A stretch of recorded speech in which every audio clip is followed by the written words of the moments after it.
Welcome. Thank you for joining us. We're Martin and Chelsea Matthews, and we are talking about financial non-negotiables. What does that mean? It means we don't negotiate. It doesn't mean there's a maybe and or but. It means that we have certain agreements when it comes to finances that we do not negotiate. Like, we don't have to look at and say, hey, do we want to do this thing or not? No, because we have a policy and a procedure in place, in writing, and when she mean non-negotiating, meaning with ourselves. We're not gonna not go buy something, negotiate. That's not what she's we'll negotiate all the time on that. Yeah. But see, that's why you got to know what's your non-negotiables and what your negotiables are. Yeah. So I'll give you an example. In our finances, one of our non-negotiables is we never spend more money than we make. Okay, and it may sound simple, but I can't tell you how many people, and maybe you're experiencing this too or have in the past, how easy it is to spend more money than you make if that's not a non-negotiable. Well, how does somebody spend money that they don't, more than they make?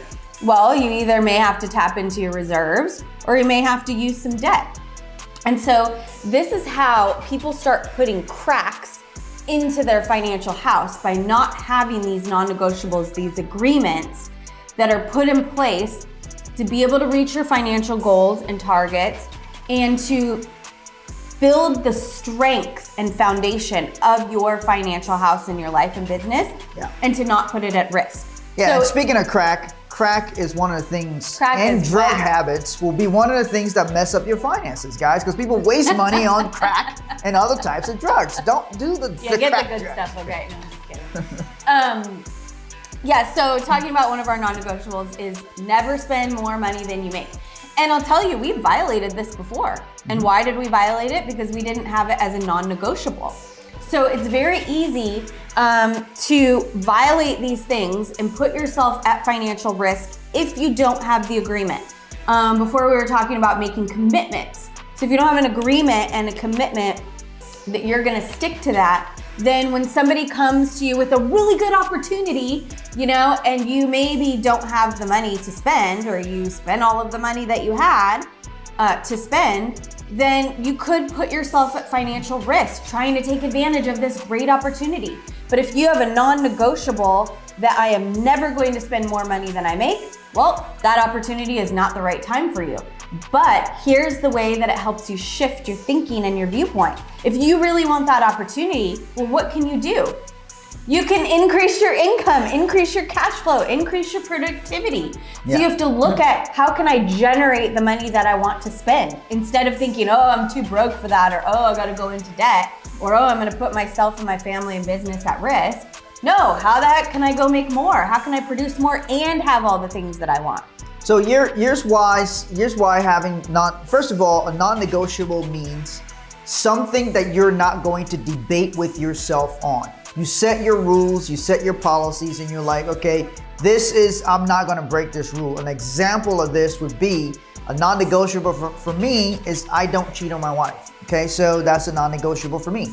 So it means... Okay, you mentioned this a couple times. Do I need to like also declare that that's a non-negotiable for me? It only counts for him. I don't have that agreement. No, I'm just kidding. I don't think she'll cheat on me, but here's the deal though. Here's why I say that.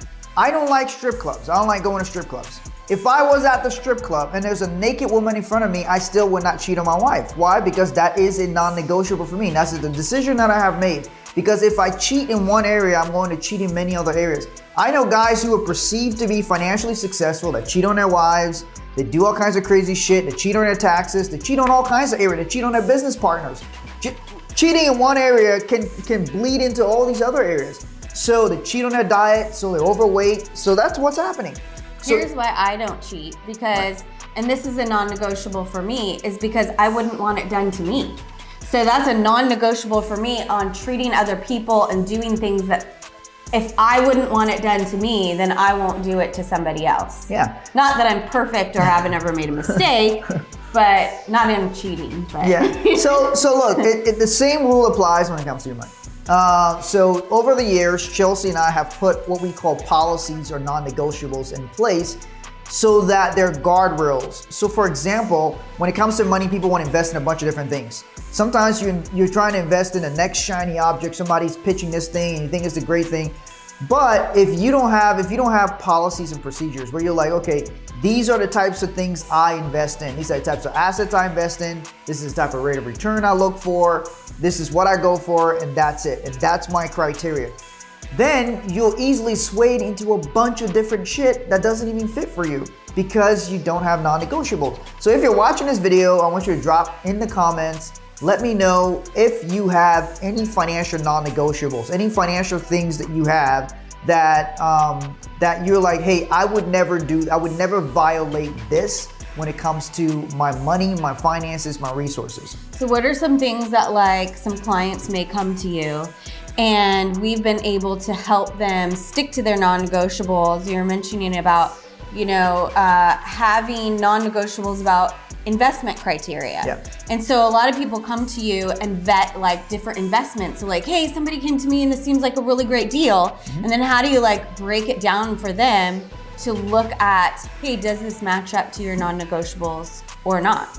Well, if something promises like astronomical returns, and they're presenting it to you, if you're not a very sophisticated investor, like you're not wealthy, and they're presenting this opportunity that is going to give outsized returns, that should be a red flag right there. Because first of all, if somebody's, and this happens all the time with scams, if somebody's promising you super high returns and you're broke, why the fuck would they bring it to you? They're not gonna bring it to you. They're gonna bring it to somebody who's already wealthy if it is a legitimate thing. They're bringing it to you because they think you are unsophisticated and you won't be able to determine it. And I literally have told people this. I'm like, dude, why would they bring it to you? You don't have $1 million to invest. If the person was able to consistently produce this astronomical returns, why wouldn't they go and take it to somebody who has $1 million, 10 million? Why wouldn't they take it to a fund? Why would it bring it to you for $100? They're not gonna bring it to somebody like in that position. Even $1,000, even 10 grand, they're not gonna bring it there. So once you start to see things that seem like wild anomalies, I hate to use the phrase too good to be true because that is sometimes something is true and then you might think it's too good to be true. But I'm talking about like outsized returns, where it's like super high. That's one thing that we show people about. I'm like, hey, look, this thing is probably not a real legitimate thing. That's one thing that comes up. Like, don't negotiate when investing in things that you don't understand, that you're just hoping is true, but it may not be true. What's an example of like someone in our program that may come to us with something that does seem like a good investment or something that could be a good opportunity, but because of how we're able to look at all of their finances, then we can determine that maybe that isn't something that matches up to their investment portfolio or criteria or goals. Yeah, I'll give you an example of this. This is a real life example. One of our clients came to us. They were looking to do a real estate transaction. And so in a real estate transaction, they really liked the person they wanted to do this deal with. But we had laid out their targets and like, hey, here's the target rate of return that we need to earn over this period of time. And that was the investment criteria. The deal that they were being offered was providing a lower return than their target rate of return that they needed to get. But they really, really liked this person who was presenting the deal to them. And so I looked at it, I'm like, look, I know you really like this person. I'm sure they're a good person and everything. I checked the guy out, I'm like, okay, he seems to be a decent guy and all that. But however, this is below our target rate of return. So if you put money into this deal, you are gonna end up regretting it because every time you get it, you're like, hey, this is lower than I'm expecting or I need to hit in order to reach my goals and targets.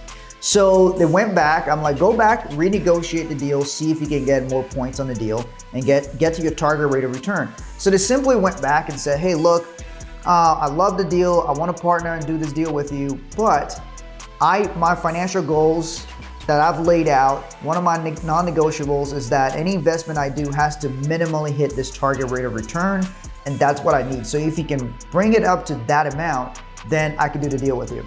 And the other person who was presenting the deal was like, yeah, great, I can do that, I can match that. And so the deal was able to get done just based on that fact alone. So that's one of the ways that people in our programs actually benefit from the guidance that we provide, having clear non-negotiables, and looking at the actual financial picture so that they can actually implement the things that they want to implement and get the results they're looking for. So we would like to hear from you what your financial non-negotiables, what are your financial non-negotiables? Do you have any? Or if this is something that you would like help with, put a comment or check out some of our links in this video, and we would be happy to help you. If you'd like help evaluating any opportunities that you're looking at, creating non-negotiables based on your targets and your financial goals, we'd love to help you. All right, well, thanks for watching, and we'll see you next time. Yeah. Hey, good job.